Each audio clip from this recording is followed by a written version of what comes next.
아멘. 오늘은 재앙이 여호와께로 말미암아라는 말씀 가지고 함께 우리가 은혜를 나누고자 합니다. 지난 한 주간 하나님의 말씀과 기도로 승리하셨습니까? 우리는 지난주 백성들아 너희는 다 들을지어다 라는 제목으로 미가서를 처음 시작하게 되었습니다. 미가서가 기록될 당시에 북이스라엘과 남유다의 상황은 아수르의 본격적인 남진 정책으로 인하여 큰 위협 가운데 놓여져 있었습니다. 그러니까 이스라엘이라는 나라가 있었으면 그 위쪽에 아수르가 있었고 그 아수르가 즉 남쪽으로 내려오게 되면서 북이스라엘이든 남유다는 아수르에 의해서 큰 위협 가운데 놓여져 있었던 것이죠. 그래서 이런 위협 가운데서 이런 국제적인 상황 속에서 북이스라엘과 남유다는 아수르의 침입에 대비하여서 전 국민의 단결심을 다지고 국력을 정비하기에도 모자를 판에 그렇지 못했다라는 것입니다. 오히려 일반 백성들은 물론이거니와 더 나아가서는 정치 지도자들이건 종교 지도자들이건 자신들만의 안위를 위해서 수단 방법을 가리지 않았고 재물을 축적하기에 여념이 없었으며 가난하고 힘없는 자들은 이러한 상황 속에서 더 많은 압제와 착취로 인하여 고통을 당하고 있는 상황이었습니다. 쉽게 말하면 도덕적으로나 종교적으로도 극도로 부패하고 타락한 상황 가운데 놓여져 있었다는 것이죠.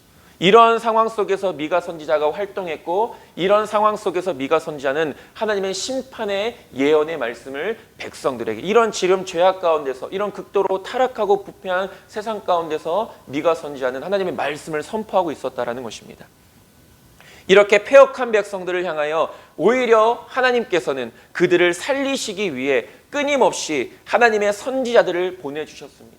이러한 죄악된 백성들임에도 불구하고 하나님은 어떻게든 하나님의 택하신 백성들을 살리시겠다고 그들에게 은혜를 베푸시겠다고 수없이 많은 시간 동안 수없이 많은 선지자들을 그들에게 보내주셨지만 문제는 무엇입니까? 그들이 하나님의 말씀에 귀를 기울이지 않았다라는 것입니다. 마치 신약에 나와 있는 것처럼 자기의 사욕을 따라 스승을 많이 두고 또 그 귀를 진리에서 돌이켜 허탄한 이야기를 따르는 어리석음을 계속해서 반복적으로 범하고 있었다라는 것이죠.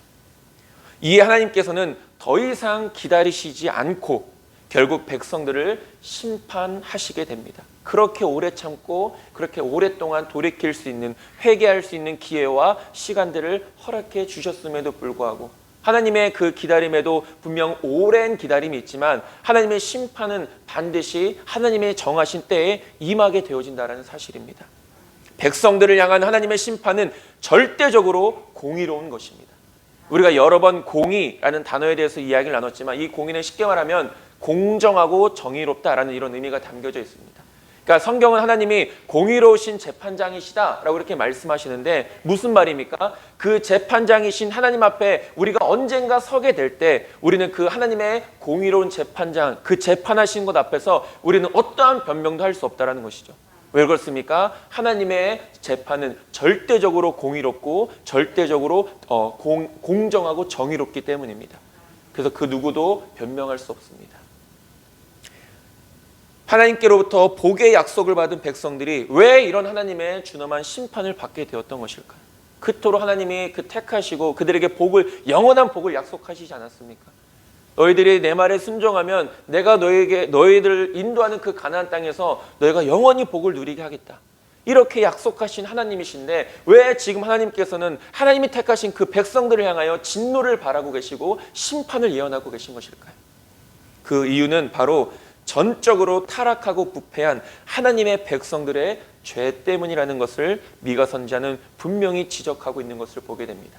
그런데 이렇게 심각하게 하나님의 말씀을 전하고 있는 상황 속에서도 백성들은 여전히 영적으로 무지하여서 여전히 죽음의 길로, 여전히 멸망의 길로, 여전히 심판의 길로 열심히 달려나가고 있었다는 것입니다.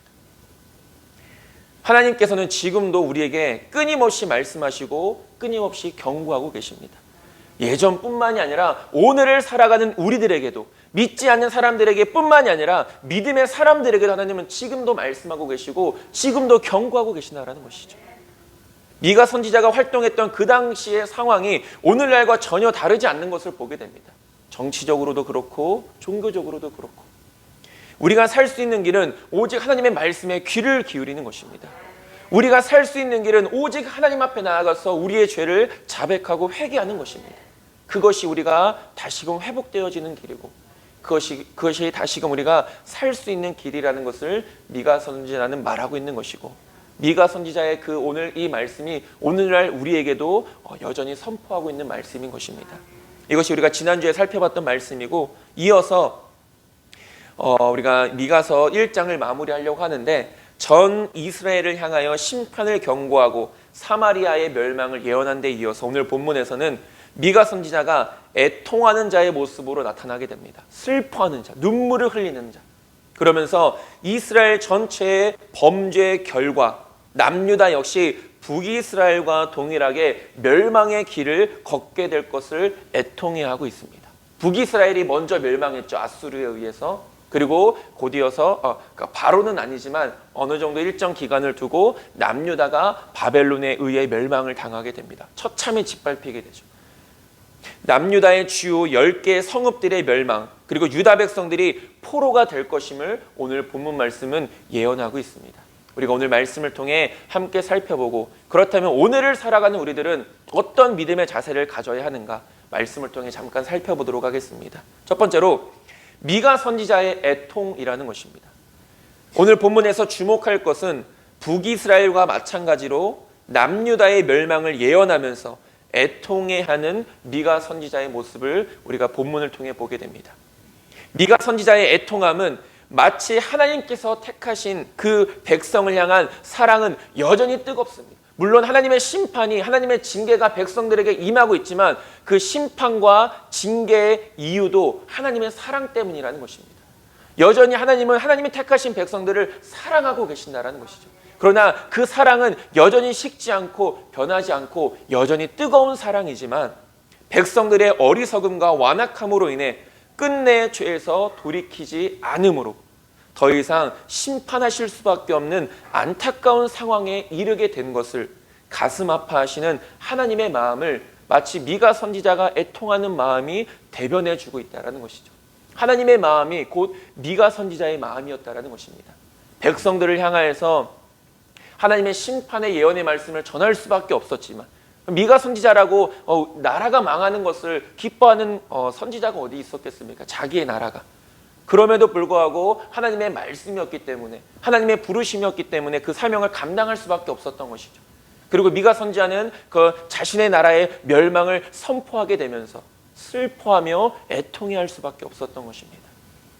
예수님 당시 마치 예수님께서 예루살렘 성전이 무너질 것을 예언하시면서 눈물을 흘리셨던 모습과 아주 흡사합니다. 그리고 실제로 AD 70년, 그러니까 예수님이 태어나신 이후로 우리가 BC를, 우리가 역사를 나눌 때 BC, AD로 나누지 않습니까? 그 기준이 바로 예수님의 탄생을 기준으로 하는 것인데, 예수님의 탄생을 기준으로 예수님이 태어나시기 전의 역사를 BC라고 이야기하고, 예수님이 태어나신 이후의 역사를 AD라고 표시를 합니다. 그래서 AD 70년에 로마 장군 티투스에 의해서 이 예루살렘 성과 성전은 다시 한 번 더 파괴되어지게 됩니다.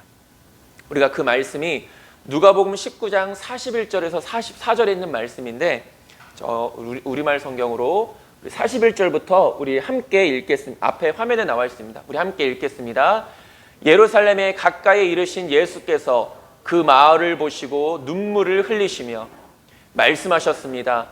오늘 내가 평화에 이르게 하는 일들을 알았더라면 좋았을 텐데, 그러나 내 눈에는 이것이 지금 가려져 있구나. 내 원수들이 내 주위에 토성을 쌓고 너를 애워싸고 사방에서 너를 포위하는 날이 올 것이다. 그들은 너를 짓밟고 너와 함께한 내 자식들도 짓밟을 것이다. 돌 위에 다른 돌 하나라도 남겨두지 않을 것이다. 이것은 하나님께서 너를 찾아오신 때를 내가 깨닫지 못했기 때문이다. 라고 이렇게 하시면서 예수님도 이제 예수님 당시에 성전이 무너지게 될 것을 예언하시면서 그 성전을 바라보시면서, 예루살렘 성을 바라보시면서 눈물을 흘리셨다라는 것입니다. 그리고 실제로 AD 70년에 이 예루살렘은 로마 티투스 장군에 의해서 무너지게 되는 것이죠. AD 70년 4월 유대의 역사가라고 불리는 요세푸스라는 사람이 그 예루살렘이 멸망하는 모습을 바라보면서 기록한 글이 있습니다. 제가 잠깐 읽어드리겠습니다. 이 유대의 역사가 요세푸스의 기록에 의하면 로마의 티투스 군대가 쌓은 토성으로 인하여 완전 포위된 예루살렘 성은 최악의 핍절한 기아 상태에서 시간이 지날수록 성 밖으로 도망쳐 나온 유대인들이 생겨났고, 그 유대인은 도망쳐 나오면서 금, 은, 보석 등 금화를 입안에 삼키고 나왔다고 한다라고 그렇게 말하고 있습니다. 그러니까 이 로마 군대가 예루살렘 섬 주변을 다 포위한 것이죠. 그리고 그 성을 넘기 위해서 주변에 토성을 쌓습니다. 우리가 잘 알고 있는 것처럼 토성이라는 것은 이제 성벽이 있으니까 그 성벽을 넘지 못하기 때문에 그 성벽을 쉽게 넘기 위해서 그 주변에 모래를 쌓는 것입니다. 모래를 점차 쌓아서 그 성벽을 쉽게 넘어갈 수 있도록. 그래서 그 주변에 토성을 쌓고 포위하게 되니까 유대인들이 어떻게 바깥으로 빠져나갈 구멍이 없는 것입니다. 그나마 그 성 안에서 머물러 있던 일부의 사람들이 성 밖으로 도망쳐 나오면서 그냥 나올 수 없으니까 금이나 음이나 보석, 금화 등을 이제 들고 갈 수 없으니까 자신의 입으로 삼키고 갔다라는 것이죠. 소관으로 삼키고. 도망쳐 나온 유대인들의 배설물에서 그들의 입안에 삼켰던 금과 보석이 발견되자 그 이웃 국가인 시리아와 아라비아인들은 도망하여 살려달라고 하는 유대인들의 배를 가르고 창자를 뒤져서 금화를 찾아내었다. 이 소문은 널리 퍼지게 되었고 로마 군병들에게도 전달되었으며 도망쳐 나온 유대인들을 단 하룻밤 사이에 2,000명이나 살아있는 채로 배를 갈라 창자를 끄집어냄을 당하는 처참한 비극의 종말을 맞이해야 했었다라고 말합니다. 그러니까 자신들이 도망쳐 나오고 주변 국가에 좀 자신들 좀 도와달라고 살려달라고 하니까 이제 그 배설물에서 삼켰던 금과 은 이제 배설물로 나오게 되니까 이제 그것에 대한 욕심 때문에 유대인들을 도와주지 않고 오히려 그들을 죽였다라는 것이죠. 그리고 그들의 배를 갈라서 그 안에 있는 금과 은과 보화들을 자신들이 가져갔다라는 것입니다. 티투스 장군은 로마 병사들에게 엄격한 명령으로 다시는 이와 같은 일을 저지른 자는 사형에 처한다라고 했으나 엄한 명령도 지켜지지 않았다. 예루살렘 성에서 도망쳐 나온 유대인들이 생죽임을 당하게 되자 탈주했던 유대인들은 다시 예루살렘 성 안으로 되돌아갔고, 예루살렘 성은 더욱 성문을 굳게 닫아 걸고 약 2만 명의 유대 제사장들과 함께 죽기를 각오하고 율법적인 제사를 하나님께 드리기 시작했다. 그러나 멸망 선포 이후 드려지는 외식적인 제사는 아무 소용이 없었다라고 그렇게 이야기합니다. 그리고 토성을 쌓고 예루살렘을 포위하고 있던 로마 티투스 군대는 AD 70년 8월 28일 최후 결전의 공격으로 예루살렘 성벽을 넘어서 성전은 불태우고 금화를 삼킨 제사장과 유대인들의 배를 갈라 금을 찾아냈고, 불길에 녹아내린 금부치들이 성전 기둥과 돌 사이에 스며들게 되자 티투스 장군은 성 안의 모든 기둥과 돌들을 파헤쳐서 금화와 보석들을 찾아내도록 명령했다라고 이렇게 유대의 역사가 요세푸스는 당시 예수님 당시에 AD 70년 예루살렘 성이 함락되어지는 모습을 이렇게 글로 기록하고 있다는 것이죠. 우리가 이야기만 들어도 얼마나 처참합니까? 하나님의 백성들이 이렇게 짓밟히는 모습을 보게 되는 것. 그래서 아까 누가복음 19장 43절과 44절에서도 말했던 것입니다. 내 원수들이 내 주위에 토성을 쌓고 너를 애워싸고 사방에서 너를 포위하는 날이 올 것이다. 그들은 너를 짓밟고 너와 함께한 내 자식들도 짓밟을 것이다. 돌 위에 다른 돌 하나라도 남겨두지 않을 것이다. 이것은 하나님께서 너를 찾아오신 때를 내가 깨닫지 못했기 때문이다 라고 예수님은 말씀하셨던 것입니다. 예수님의 예언은 예수님의 예언 그대로 이루어진 것을 볼 수 있게 됩니다. 그렇기 때문에 예수님께서는 예루살렘과 성전의 멸망을 바라보시면서 눈물을 흘리실 수밖에 없었던 것이죠. 지금 미가의 애통함도 이와 마찬가지라는 것입니다. 하나님의 심판의 예언을 선포해야 하지만 그 심판을 당하게 될 백성들을 생각하게 되면 미가 선지자는 눈물을 흘릴 수밖에 없었다라는 것입니다. 남유다의 멸망은 어떻게 예언되고 있습니까?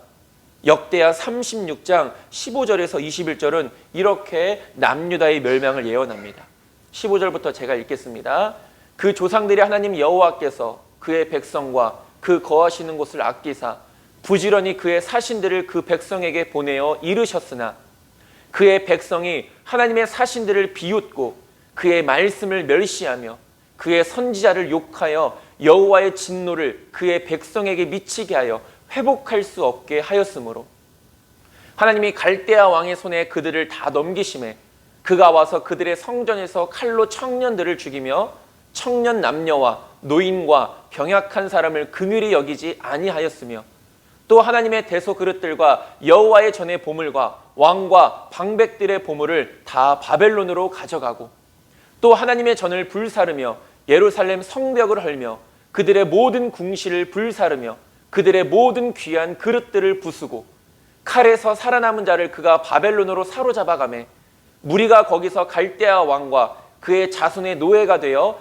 바사국이 통치할 때까지 이르니라. 이에 토지가 황폐하여 땅이 안식년을 누림같이 안식하여 70년을 지냈으니 여호와께서 예레미야의 입으로 하신 말씀이 이루어졌더라 라고 이렇게 말하고 있습니다. 하나님께 아까도 이야기했지만 끊임없이 많은 선지자들을 보내셨지만 끝끝내 돌아서지 않는 백성들을 향한 하나님의 심판은 더 이상 미뤄지지 않고 시행되어졌던 것을 보게 됩니다. 예레미야 선지자도 분명히 하나님의 심판을 예언했었죠. 경고했었죠. 듣지 않았던 백성들 결국은 예레미야 선지자의 말대로 하나님의 심판을 받아 남유다가 멸망하게 되는 것을 보게 됩니다. 그리고 하나님께서 약속하시지 않습니까? 그 포로 생활이 70년이 될 것이라고. 그리고 정말로 70년이 된 후에 이스라엘 백성들이 다시금 자신들의 고향인 그 예루살렘 성으로 다시 귀환하게 되는데 어쨌든 이런 일들이 있었다라는 것이죠. 하나님께서 그렇게 많은 선지자들을 보내시고 그 많은 선지자들이 하나님의 말씀을 끊임없이 선포한 이유가 바로 여기에 있었다라는 것입니다. 돌이킬 수 없는 하나님의 준엄한 심판은 단순한 훈계에 그치지 않습니다. 단순한 회초리에 그치지 않는다라는 것입니다. 멸망에 이를 만큼 무서운 것이 하나님의 심판이라는 것이죠. 최후의 심판. 하나님께서 택하신 하나님의 백성들이 이 심판을 받지 않기를 하나님은 그 누구보다 간절히 바라셨던 것입니다. 왜? 하나님이 사랑하시는 백성이기 때문에. 하나님이 택하신 백성이기 때문에. 그러나 끝끝내 백성들은 하나님의 말씀에 귀를 기울이지 않았습니다. 스스로 멸망의 길을 선택했던 것입니다. 충분히 기회가 있었고 충분히 돌아설 수 있는 시간이 있었고 충분히 하나님 앞에 회개할 수 있는 은혜가 있었음에도 말입니다. 이런 상황 속에서 비록 하나님의 심판의 예언을 선포하는 미가 선지자였지만 백성들이 이 심판을 받지 않기를 누구보다 미가 선지자가 원했을 것이고 하나님의 심판이 이와 같이 무서운 것이기 때문에 백성들이 빨리 회개하고 하나님께로 돌아서기를 그 누구보다도 미가 선지자가 원했다라는 것이죠. 그러나 하나님의 심판은 더 이상 미뤄지지 않는다라는 것을 누구보다도 이 미가 선지자가 잘 알았기 때문에 슬퍼할 수밖에 없었다라는 것입니다. 오늘 본문 8절에서도 이 미가 선지자가 이렇게 말합니다. 벌거벗은 몸으로 행하며 라고 이렇게 말합니다. 이 말의 의미는 장차 아수르에 의해 멸망당해 신발과 옷을 벗기운 채 포로가 되어 잡혀가는 이스라엘 백성들의 모습을 상징하는 것입니다. 그러니까 미가 선지자가 먼저 자신이 이 벌거벗은 몸, 맨발로 이 벌거벗은 몸으로 그들에게 말씀을 전하는 것이죠. 이 벌거벗은 몸이 상징하는 것이 무엇입니까? 너희들이 하나님의 심판을 받으면 이렇게 벌거벗긴 채로 바벨론에 의해 포로로 끌려가게 될 것이다.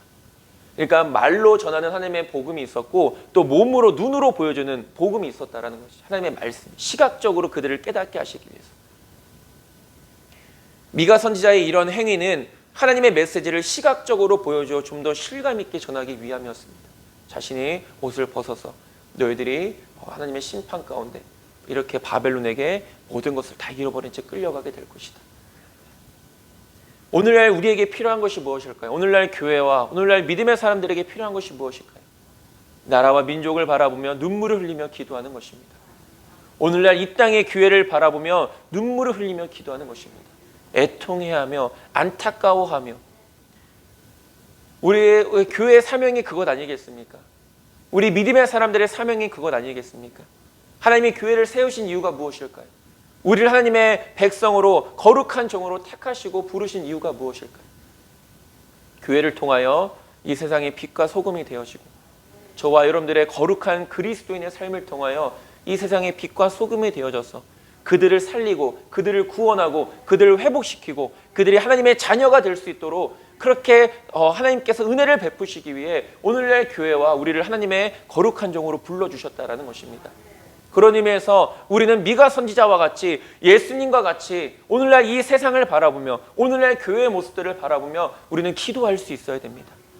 눈물 흘리며 기도할 수 있어야 합니다.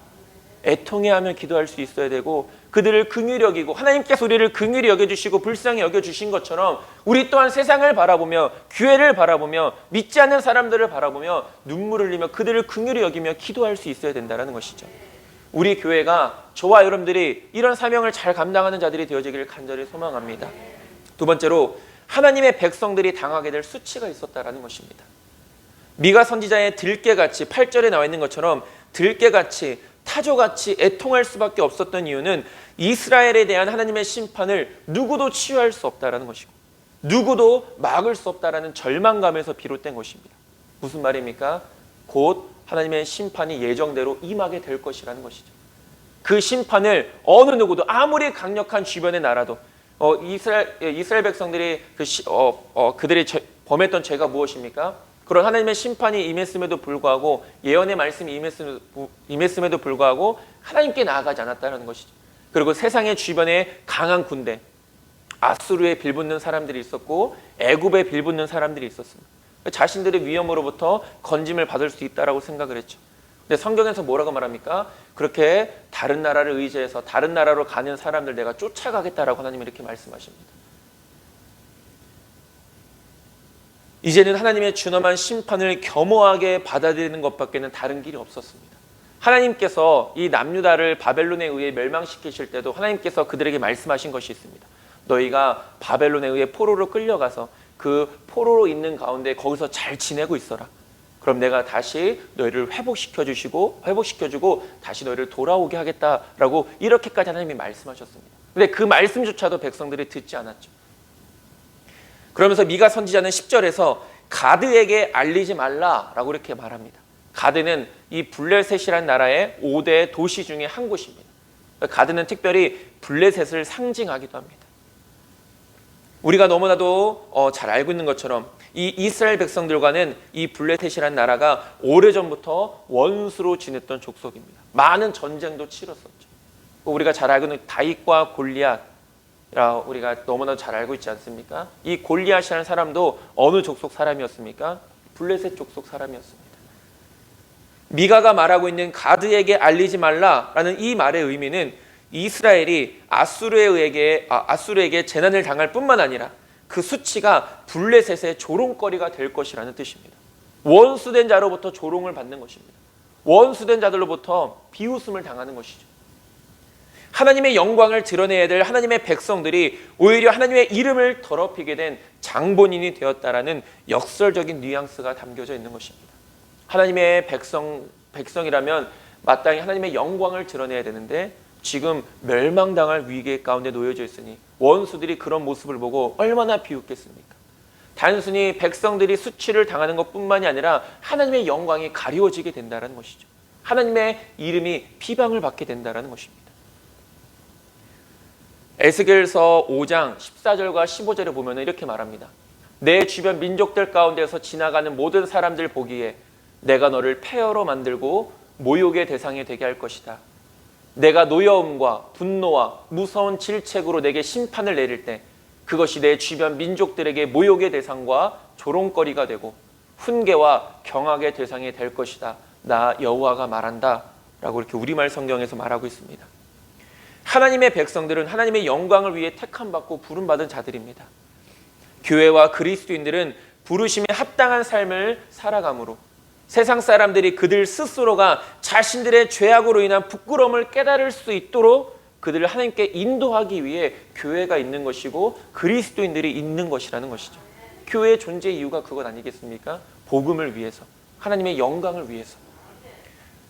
교회의 교회다운 모습을 통해 그리스도인다운 모습을 통해 세상 사람들이 자신들의 죄를 깨닫고 회개하여 하나님께로 나아올 수 있도록 우리가 그들을 인도할 수 있어야 된다는 것입니다.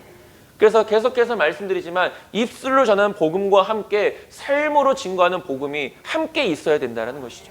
아무리 우리가 입술로는 복음을 증거해도 우리의 삶이 믿지 않는 사람들과 전혀 다를 바 없는 삶을 살아간다라면 그들에게 우리가 전하는 복음이 무슨 영향력이 있겠습니까? 예전에도 잠깐 말씀드렸지만 믿는 자들은 교회 다니는 사람들은 입만 살았다라고 이렇게 비아냥거리고 그렇게 조롱을 받을 수밖에 없다라는 것이죠.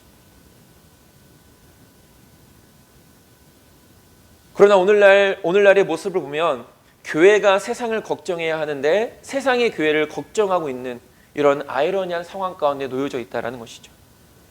그래도 예전에는 교회가 세상과는 확실히 구별되어졌던 곳이고 목회자는 사람들에게 존경을 받았으며 믿음의 사람들은 믿지 않는 사람들로부터 역시 교회 다니는 사람은 다르다라는 이런 인정들을 받았었다는 것입니다.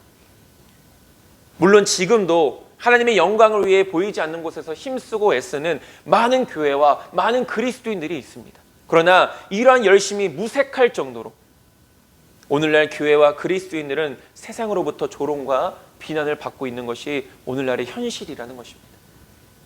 더 심해졌죠. 디도서에서도 살펴봤던 것처럼 우리가 그리스도인으로서의 합당한 삶을 살아가야 하는 이유가 무엇이라고 바울은 말합니까? 하나님의 이름과 말씀이 세상으로부터 비방을 받지 않게 하기 위함이고 대적자들이 스스로가 부끄러움을 느낄 수 있도록 교회를 핍박하고 믿는 자들을 조롱하는 그들 스스로가 우리들의 온전한 믿음을 통하여 교회의 온전한 믿음을 통하여 그들 스스로가 부끄러움을 느낄 수 있도록 해야 하는 것이고 하나님의 교훈을 세상 가운데서 빛나게 하기 위함이라고 바울은 말하고 있습니다. 우리가 착한 일과 선한 일을 이 세상 가운데서 구별되어진 삶을 살아가는 가운데 우리가 그런 삶을 살아가야 하는 이유에 대해서 말하고 있는 것이죠. 지난주에도 잠시 살펴봤지만 이스라엘 백성들을 향한 하나님의 심판의 이유는 외부에서부터 생긴 것이 결코 아닙니다. 오히려 이스라엘 백성들 내부에서부터 생겨나게 된 것임을 보게 됩니다. 세상 나라들의 이스라엘 백성들을 향한 조롱은 이스라엘 백성들 스스로가 만들어내었다라는 것입니다. 오늘날 교회의 어려움의 이유는 여러 가지가 있을 것입니다. 분명 세상이 악하기 때문에 악한 세상의 끊임없는 공격은 교회의 근본을 흔들고 성도들의 신앙을 무너뜨리기에 충분합니다. 그러나 이 악한 세력의 교회를 공격, 믿음의 사람들의 공격은 오늘날뿐만이 아니었죠. 이미 많은 과거에서부터 그런 악한 영들의 공격이 분명히 있었던 것은 사실입니다. 하지만 단순히 세상이 악하기 때문에만 그런 것일까요? 어쩌면 교회에 뿌리 뽑아야 할 죄악들에 대해서는 우리 스스로가 무감각하고 어떻게 해서든 세상 때문이라는 핑계거리를 찾고 있지는 않은지 우리는 깊이 고민해 볼 수 있어야 합니다. 이스라엘 백성들도 이해할 수 없었습니다. 왜 우리가 하나님의 심판을 받는가? 그런 죄악된 삶을 열심히 살아가는 가운데서도 하나님의 심판을 받는 이유를 깨닫지 못했어요. 우리는 하나님 앞에 택함받은 백성들인데, 우리는 아브라함의 자손들인데, 우리는 모세의 율법을 가지고 있는 사람들인데 왜 우리가 하나님의 심판을 받아야 되지? 이스라엘 백성들도 자신들은 절대로 망하지 않을 것이라고 생각했습니다. 왜? 하나님의 백성이기 때문에. 그래서 하나님의 심판을 이해할 수 없었고 끝까지 심판의 예언을 받아들이려고 하지 않았지만 결국은 하나님의 심판은 선지자들의 예언대로 이루어지게 된 것을 보게 됩니다. 12절에 마롯 주민이 근심 중에 복을 바라니 이는 재앙이 여호와께로 말미암아 예루살렘 성문에 임함이니라 라고 말하고 있습니다. 그 어려운 선지자들의 하나님의 심판의 예언을 선포하는 가운데서도 그들은 복을 바랐습니다. 이 심판이 우리에게 임하지 않게 해달라고, 예루살렘이 우리를 지켜줄 거라고, 하나님의 성, 하나님이 거하시는 곳, 이 예루살렘 성과 성전은 결코 무너지지 않을 것이라고 그렇게 기대하고 그렇게 복을 바랬지만 현실은 그렇지 않았다는 것이죠. 이들의 유일한 희망이었던 예루살렘, 멸망의 그 위기 가운데서도 복을 바랐던 성도들이지만 하나님의 재앙이 결국은 그들 앞에 임하게 된 것임을 보게 됩니다. 하나님의 재앙에 대한 백성들의 슬픔과 고통은 16절에서 잘 표현되어져 있습니다. 미가 선지자가 16절에 뭐라고 말하냐면 내 머리털을 깎아 대머리 같게 할지어다 라고 말합니다. 이스라엘 민족에게 있어서 머리카락을 밀어내는 것은 극단적인 슬픔을 나타내는 행위를 말합니다. 그런데 머리카락을 자르는 것뿐만이 아니라 모든 머리를 다 밀어라, 대머리가 되어라 라는 것은 아주 극단적인, 아주 그 중에서도 가장 큰 슬픔의 상태를 의미하는 것이죠. 지금 백성들의 상태가 그렇다는 것입니다. 아모스서 8장 10절은 이렇게 말합니다. 너희 절기를 애통으로, 너희 모든 노래를 애국으로 변하게 하며 모든 사람에게 굵은 배로 허리를 동이게 하며 모든 머리를 대머리가 되게 하며 독자의 죽음으로 말미암아 애통하듯 하게 하며 결국은 곤고한 날과 같게 하리라 라고 이렇게 말하고 있습니다. 극도로 이 어려움 가운데 나타나는 슬픔을 표현하는 것이죠. 오늘날 교회가 많이 어렵다고 이야기를 합니다. 앞서도 얘기했듯이 물론 여러 가지 상황들이 있습니다. 교회를 향한 많은 핍박도 있고 많은 박해가 있고 또 많은 어려움들이 분명히 있습니다. 여러 가지 이유들을 찾을 수 있을 것입니다. 그러나 중요한 것은 무엇입니까? 우리가 우리 스스로를 먼저 돌아볼 수 있어야 된다는 것이죠. 오늘날 교회가 과연 세상 가운데서 선한 영향력을 발하고 있는가? 오늘날 그리스도인들이 과연 세상 가운데서 세상 사람들과 온전한 구별되는 삶을 살아가고 있는가? 우리 스스로를 돌아보고 우리 스스로가 먼저 하나님 앞에 회개할 수 있어야 된다는 것이죠. 그것이 정말로 오늘날 교회가 회복될 수 있는 길이고 우리의 신앙이 다시 한 번 더 회복되어질 수 있는 길이라는 것입니다. 말씀을 정리하겠습니다. 나라의 멸망을 예언하는 미가 선지자의 마음은 참으로 애통한 마음이었습니다. 그러나 이렇게 애통한 마음으로 어떻게든 백성들을 하나님께로 돌아서게 하라는 미가 선지자의 노력은 끝내 결실을 맺지 못했죠. 그러니까 미가 선지자가 전했던 것도 결국은 미가 선지자가 하나님의 심판이 반드시 임할 것을 알았기 때문에 그 심판에 대한 예언을 분명하게 전하게 된 것을 보게 됩니다. 이제는 자신들의 죄를 인정하고 하나님의 심판을 겸허히 받아야 할 것을 슬픈 마음으로 전하고 있는 것입니다. 더 이상 피해갈 수 없는 것이죠. 이 모든 일의 이유는 바로 이스라엘 백성들이 하나님의 말씀에 귀를 기울이지 않았기 때문이고 죄에서 돌이키지 않았기 때문이며 하나님 앞에 회개하지 않았기 때문이었다는 것입니다. 하나님의 심판은 이스라엘 백성들 스스로에게는 큰 수치였으며 이방 민족들의 조롱거리가 되었습니다. 오늘 말씀을 통해 오늘날의 교회와 오늘날의 그리스도인들을 다시 한 번 더 돌아봅니다. 오늘날의 교회의 어려움을 단순히 세상 밖에서만 찾으려 하는 것이 아니라 우리 안에서부터 찾고 발견하고 버려야 하는 것은 아닌지 진지하게 고민해 보게 됩니다. 무엇보다 우리 하늘빛 교회와 하늘빛 교회의 믿음의 지체들은 하나님의 영광을 나타내는 데 부족함 없이 쓰임받는 귀한 하나님의 일꾼들이 될 수 있게 되기를, 그래서 세상 가운데 빛과 소금이 되어서 하나님 앞에 섰을 때 잘했다 칭찬받을 수 있는 저와 여러분들 모두가 될 수 있게 되기를 주님의 이름으로 축원드립니다. 기도하겠습니다. 하나님, 미가 선지자의 애통함을 보게 됩니다.